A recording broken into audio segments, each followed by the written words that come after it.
Madurai AIIMS மருத்துவமனை அமைக்கும் பணிக்கு திமுக அரசு எவ்வளவு தாமதம் செய்ய முடியுமோ அவ்வளவு தாமதம் செய்தது. அதனை தாண்டி மத்திய அரசு அதனை கொண்டு வந்துள்ளது என தமிழக பாஜக முன்னாள் மாநில தலைவர் அண்ணாமலை தெரிவித்துள்ளார். திருப்பூரில் நிருபர்களை சந்தித்த அண்ணாமலை, மதுரை எய்ம்ஸ் அமைக்கும் பணி நடந்து வருகிறது, விரைவில் பயன்பாட்டிற்கு வர இருக்கிறது. அந்த மருத்துவமனையை முதல்வர் ஸ்டாலின் பார்வையிட்டு உள்ளாரா? முதல்வர் கீழ் மதுரை வராதா?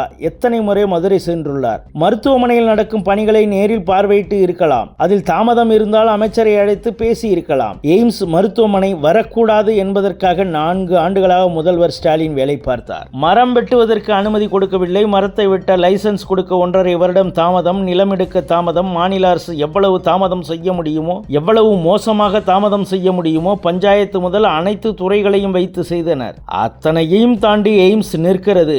மாநில அரசு ஒத்துழைப்பு இல்லாமல் எய்ம்ஸ் மருத்துவமனையை மத்திய அரசு கொண்டு வந்துள்ளது. சட்டசபையிலும் மேடையிலும் மட்டும் பேசும் அக்கறை இல்லாத முதல்வராக ஸ்டாலின் உள்ளார். எய்ம்ஸ் மருத்துவமனை விரைவில் பயன்பாட்டுக்கு வர உள்ளது என அண்ணாமலை தெரிவித்துள்ளார். எய்ம்ஸ் உங்களுக்கு மிக தீவிரமா சொல்லிட்டோம்னா எல்லாமே 11 மருத்துவக் கல்லூரி மட்டுமல்ல, இன்னைக்கு இந்தியாவில் அதிகப்படியான அரசு மருத்துவக் கல்லூரி இருக்கக்கூடிய ஒரு மாநிலமும் தமிழகம் தான். அது எல்லாத்துக்கும் தெரியும். ஒரே நேரத்தில் எந்த மாநிலத்துக்கும் ஒரே ஷாட்டில் 11 கொடுக்கல, அதுவும் தமிழ்நாடு தான். எய்ம்ஸை பொறுத்த வரைக்கும் பணிகள் நடக்கிறத நீங்கள் எல்லாம் பார்க்குறீங்க, நடந்துக்கிட்டு இருக்கு. முழு பயன்பாட்டிற்கு விரைவில் வர இருக்கு, அதுவும் உங்களுக்கு பார்த்துக்கிட்டு இருக்கீங்க. ஆனால் முதலமைச்சர் மு.க. ஸ்டாலின் அவர்கள் நம்முடைய மாநிலத்திற்கு இத்தனாயிரம் கோடி செலவு செய்து எய்ம்ஸ் கொடுக்குறாங்க, அதை போய் பார்க்கலாம் அப்படின்னு போய் பார்த்தாரா? இதனை மதுரை மு.க. ஸ்டாலின் அவர் கீழே இல்லையா? மதுரை தனி ஜோனா? தமிழ்நாட்டில் முதலமைச்சர் கீழே மதுரை வராதா? எத்தனை முறை மதுரைக்கு போறாரு? ஒரு முறையாவது முதலமைச்சர் அவர்கள் எய்ம்ஸ் கட்டடம் எங்க வேலை நடக்குதோ போய் எட்டி பார்த்து அந்த இன்ஜினியரை கூப்பிட்டு அரசு அதிகாரிகளை கூட்டிட்டு போய் என்ன நடக்குதுன்னு பார்க்கலாமே? ஒருவேளை தாமதமாக இருந்தால் அங்கிருந்தே ஃபோன் பண்ணி அமைச்சர்கிட்ட பேசலாமே? இத்தனை முறை 5 ஆண்டுகளை எத்தனை முறை தமிழ்நாட்டினுடைய முதலமைச்சர் திரு மு.க. ஸ்டாலின் மதுரை போயிருக்கிறார்? அந்த எய்ம்ஸ் பக்கம் போயிருக்கிறாரா? அதனால முதலமைச்சர் மு.க. ஸ்டாலின் அவர்களை பொறுத்தவரை எய்ம்ஸ் வரக்கூடாது என்பதற்காக 4 ஆண்டு காலமாக வேலை பார்த்தார். எய்ம்ஸ் பகுதிக்குள்ள இருக்கக்கூடிய மரத்தை கட் பண்றதுக்கான லைசன்ஸே கொடுக்கல. அவங்க மரத்தை கட் பண்றதுக்கு 1.5 வருஷம், லேண்டை எடுப்பதற்கு டிலே.